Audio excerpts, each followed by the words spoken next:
Mummy મેં તો વિચાર્યું હતું કે જો અમે અલગ પડી જાશું ને તો મારે તો જલસા હશે. મારે જે ખાવું હશે હું ખાઈશ, મારે જ્યાં જવું હશે જઈશ, મારે જે કરવું હશે હું કરીશ. પણ અહીં તો ઊંધું હાલે છે મમ્મી. મારા જેઠાણી જલસા કરે છે. એ જો હમણાં જ છે ને 1 તોલાના છે ને બુટિયા લાવ્યા છે હોનાના. મારા પતિને છે ને એના પતિ કરતા છે ને વધારે પગાર છે ને તોય તે વધારે જલસા ઈ કરે છે. મેં તાર પપ્પાને કીધું તું કે સરકારી નોકરી કરે ને એવો છોકરો ગોતજો, પણ તાર પપ્પા ક્યાં માને જ છે. મારા પતિને એટલો બધો પગાર છે તો હું કેમ નથી લઈ શકતી? મને એ નથી સમજાતું. સરકારી નોકરી વાળાને તો છે ને પૈસા વધે જ છે, અને પ્રાઇવેટ નોકરી વાળાને છે ને બાકી પૈસા વધતા જ નથી. ઈ જેવું હોય મમ્મી. હું તો એવું વિચારીને અલગ થઈ હતી કે છે ને અલગ થઈ જાવું ને અમે તો અમારે શાંતિ, અમારે જલસા હશે એમ. પણ તો ઊંધું જ થાય છે આવું. કાંઈ ઊંધું નથી થાતું. તું જમાઈને ફોન લગાવ અને કે મારે 1 તોલાના બુટિયા જોવે છે. હા મમ્મી હું એમ જ કરું. લે ને ફોન કરું.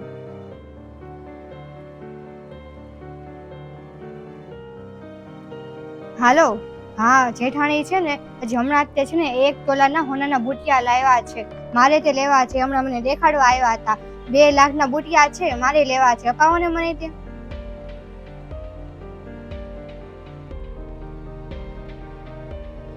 શું કીધું જમાઈએ? મમ્મી એ તો મને સીધી ના પાડી દીધી. પેલા તમે જયારે ભેગા રહેતા હતા ને ત્યારે મારી જેઠાણી છે ને ગમે એટલી નાની મોટી બધી વસ્તુ લાવતા ને ત્યારે હું કહેતી ને તારા જમાઈને કે મને અપાવો તો હાંજ પડે ને ત્યાં લઈને વહી આવતા. અને હવે એમ કે છે કે આપણે અલગ પડી ગયા છીએ તો પછી તું લે સરખામણી કરે છો એની. એ તને કાંઈ બુટિયા નહીં અપાવે. અને તાર જેઠાણી જે કહેતા હતા ને સાચું જ કહેતા હતા.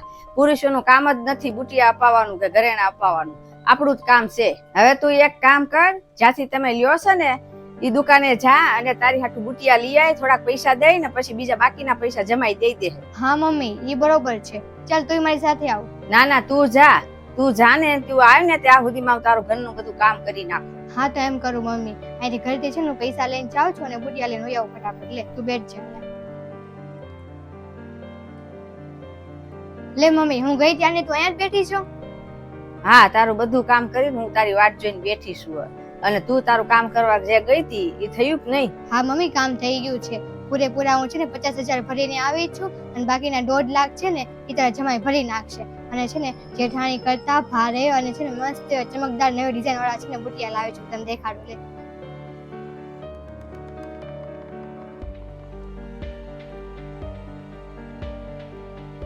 જો.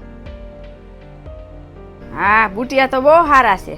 જમાઈને ફોન કરીને કહી દેજે. હા મમ્મી એમને ફોન કરી દો. લે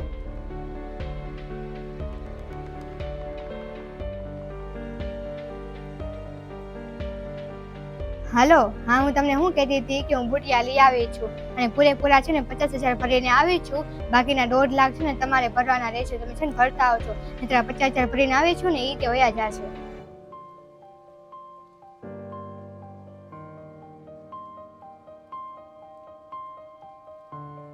શું થયું? જમાએ શું કીધું? મમ્મી એને મને એવું કીધું કે તારા કહેવાથી આપણે અલગ પડી ગયા. તારા કહેવાથી આપણે નવું ઘર બનાવ્યું, નવું ઘર લીધું. હવે તું એમ કે છો કે જેઠાણીએ નવા બુટિયા લીધા છે તો મારે નવા બુટિયા લેવા છે. હું ને બુટિયા અપાવું, મારા પાસે પૈસા નથી. એવો જવાબ આપ્યો મને. પછી એને એમ કીધું કે મેં તારી સાથે લગ્ન જ કરવા, તારી સાથે લગ્ન જ નહોતા કરવા મારે. લે જમાએ તને આવું હાવ કીધું? મમ્મી બધો વાંક છે ને મારો જ છે. તું જ મને છે ને મારા સાસુ સસરા વિરુદ્ધ તું મને ચડાવતી હતી અને મારા પતિના વિરુદ્ધ તું મને ચડાવતી હતી મમ્મી. મેં તારી વાત માની લીધી મમ્મી. તું મને સમજાવતી હોત તો તે મને સમજાવી હોત તો મમ્મી. મારા કારણે છે ને મારા પતિ હેરાન થાય છે. હવે એ હેરાન થશે ને એ હેરાન રહેશે ને તો પછી હું કઈ રીતે એકલી રહીશ? તું ચિંતા ન કર. હું તાર પપ્પા પાસે પૈસા લઈને તને હું આપીશ. પપ્પા આગળ ક્યાંથી પૈસા હશે મમ્મી? ઈ તે ભાઈ પાસે જ માંગશે ને. તો હું તને આપીશ મારા ઘરેણા વેચીને પૈસા. ના મમ્મી હું બધું સમજુ છું. મારે એવું કાંઈ નથી કરવું. ઈ ઘરેણા ઉપર છે ને ભાભીનો હક છે, મારો હક નથી. હું આ ઘરેણા દેવા જાઉં છું. મારે નથી જોતા આ ઘરેણા.